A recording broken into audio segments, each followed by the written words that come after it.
Member for Saanich North and Islands.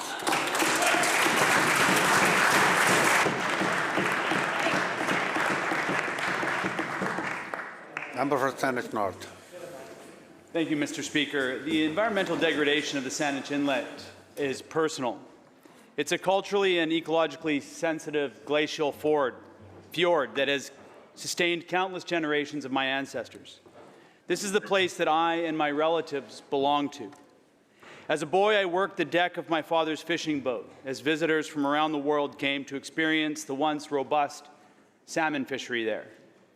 We worked under the dark shadow of the Bamberton cement plant.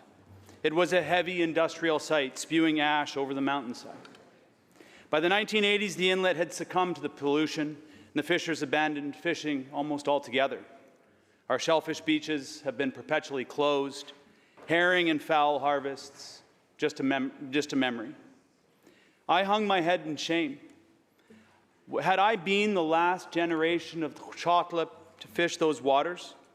What about my children, my nieces and nephews?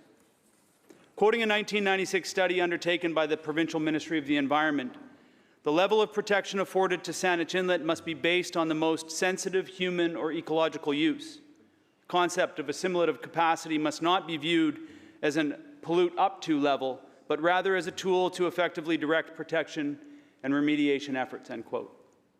This summer, my father bought a boat, and we returned to the inlet for the first time in 20 years.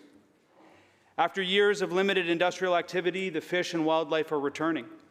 And on the National Day of Truth and Reconciliation, we went fishing. Just a few hundred meters from Bamberton, my 9-year-old nephew reeled in his first salmon, that beautiful coho netted by his grandfather. So, Mr. Speaker, any proposals to return to the heavy industrialization of the Saanich Inlet will be met with fierce resistance. Clearly, this place needs to be treated for the environmental gem that it is.